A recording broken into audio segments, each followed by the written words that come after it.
You go on and you look at the internet itself and about how to and why to put together websites, you know, how to design a website. This is the kind of stuff you get. There's nothing particularly wrong with it.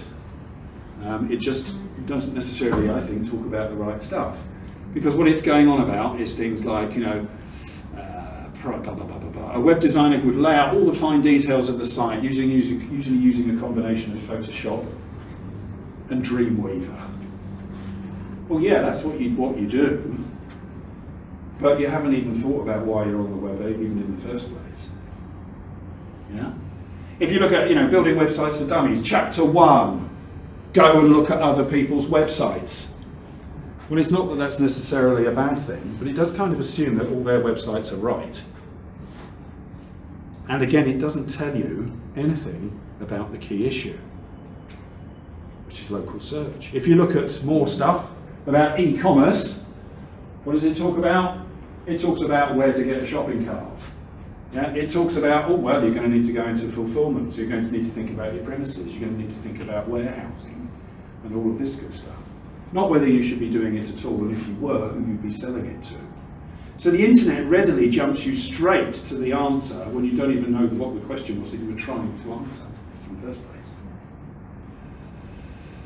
Peter Drucker, unfortunately no longer with us, the founder of Management by Objectives, if that means anything to anybody, which is all about you don't micromanage people, you set them objectives and some ideas about what you want them to achieve, and then you let them get on with it. Clark, Professor of Social Science and Management at UCLA, had a famous or infamous expression or saying, the purpose of business is to what?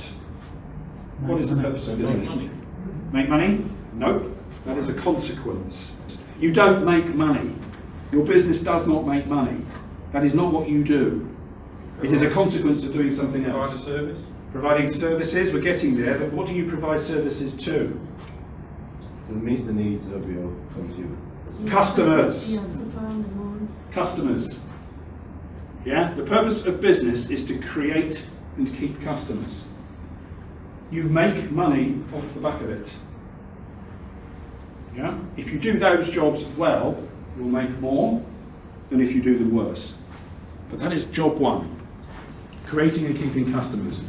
Which means, step one in creating a customer. What's step one in creating a customer?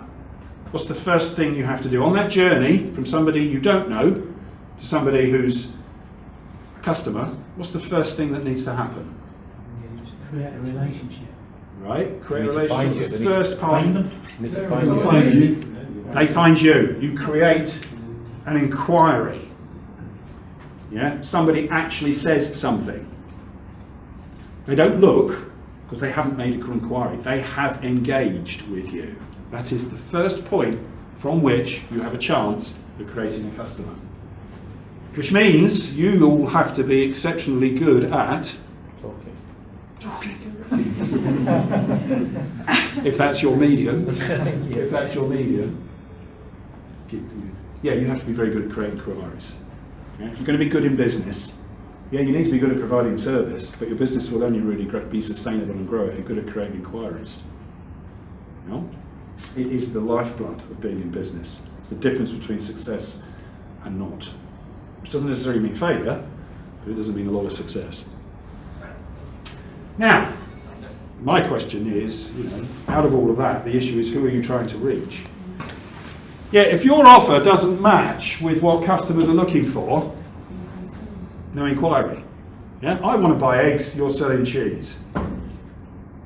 Well, that's great, but I don't want cheese, I want eggs. Okay, so the issue is if your offer obviously meets up with what your customer wants, then you've got a sale. Yeah. I want to buy a refurb computer, you sell refurb computers. I want to buy a mouse, you sell a mouse. Sounds simple, doesn't it? Yeah, everyone talks about customer needs and understanding them. Everyone says that they do. And if there was ever a time that you honestly, genuinely, really, really need to understand them, it is when you are online. And the reason is simple, because on the web, you don't have to guess. It all starts with words typed in a box. It all starts with a search engine and a customer putting in some words. Yeah? And the issue here is what are customers searching for and how search engines perceive you, because this is the art of the whole thing. It's bringing those two things together. The search engine will look at what the customers put in, will look at its indexing of your website and say, good match, bad match. Is this going to appear in results or is this not going to appear in results? And if you don't have any idea about what people are genuinely looking for, and your competitors do, then who's going to appear higher up the search ranking? They are, aren't they? Yeah? So no longer can we talk, oh, I know what my customers want. We have to know. We have to genuinely know. We have to have done the work to understand how they are using search engines to look for things that we sell. So the goal is about understanding how Google sees you. Why Google? Because they've got the market. 89% of all searches are done on Google. All right, yes, the others are there, but Google's the big one. So, what do our customers want? What sorts of things do customers want from us? As small IT businesses, as retailers, what are they looking for? Services. What kinds of services? Repairs. Repairs, yep. Anything else? Information. Could be. Quotes. Quotes. Points. Quotes. Oh, sorry. They really look for quotes and stuff like that, just so that they can compare. Quotes for doing jobs, yep, yep, absolutely. Yep, how much does it cost to Do this, yeah. that sort of thing? Yep. Could be a whole host of things. For the sake of illustrating this today, I've made some assumptions. Computer sales and repairs. Sounds reasonable? Virus removal. My computer's slow. I want to make it run faster. My hardware's knackered. My drives are full. I want something bigger. I want it to go faster, bigger and better. Or my software, I need it upgraded. Now, what do you do with all of that? I'm not telling you, in using this, that you should use AdWords campaigns. All right? I'm not saying you shouldn't, but this is not advice to say that you should. Google does, though, have a very good tool, which I'm sure many of you may well have looked at, used, the Google AdWords tool. Yeah? And you take those terms and you stick them in. This is what I think my customers are looking for. What does Google see as being relevant to what I am doing? Well, interestingly, slow computer and virus removal appear. And I've done a variety of different searches. I did it for the UK, I did it for Leeds, and I did it for Rothbury. Because I was thinking about you, you've been stuck out there in the middle of nowhere. All those sheep. And the reason for that was just looking at the relative numbers of searches and if there was any difference between those different searches and those different terms. And broadly speaking, there isn't actually. But what's it telling me? It's telling me that, okay, slow computer and virus removal are fairly popular. But it's also telling me that there's some other things that are even more. Interesting. Okay. Further down the list, there were 530 odd responses, 530 odd search terms that Google came back with. Further down the list, oh, computer repairs and sales. Computer repairs was one of the first things that people said in the room.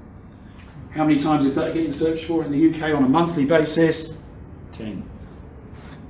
Now I haven't searched on the term computer repairs alone. You should try that and see what the numbers are. They could be different.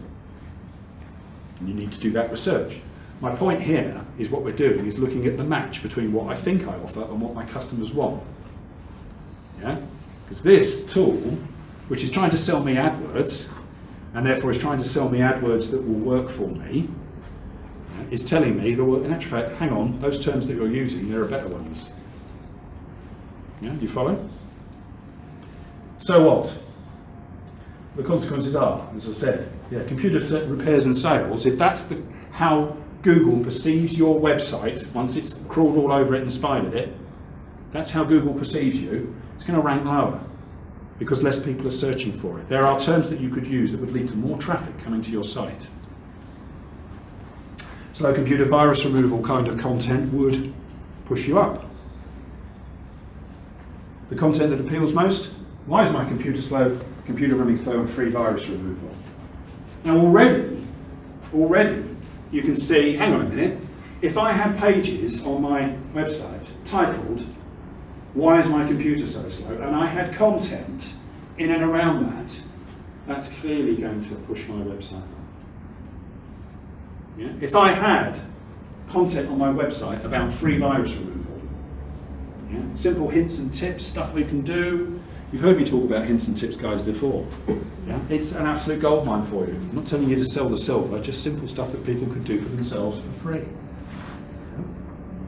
If I had that kind of information on my website, it's going to appeal more to the kinds of searches that are appearing, that people are actually using. I am aligning myself better with what my customers want, not what I think they want. Design starts with content. So, the issue you've got, you see, is I sit with my words being typed in a box, and I've already got an idea in my mind what I want to see when I click through. I get those search results, I see the blue lines, I click. What I want is something that meets my expectations, and that's what the search engine is trying to do. Yeah? They serve up the best offering. They're not on your side, they're on the customer's side, because their business is to make sure that they are seen as the best search engine. Why? Because it will attract the most advertising revenue to them, yeah, and will make them the most profitable business. Although that, as we've seen earlier today, may not be a sustainable model. So, as I've said before, design for what your customers are actually looking for and want, not what you want to push. And yeah, the more that Google finds itself pushing customers to you and then bouncing off your website, the lower it will make you as a priority in search results. So even though you might have done your SEO, even though you might have positioned yourself in certain ways to appear as being what customers are looking for, if they ultimately pitch up on your site and it doesn't confirm directly that you are what they're looking for and they bounce off, Google will start to de-rank you. So, it's relatively simple stuff. But it does involve, as I've said before, and I really want to stress, you honestly knowing what customers want, not thinking you know what they want. You've got to do the legwork, you've got to do the research. And you can do it using something like Google AdWords.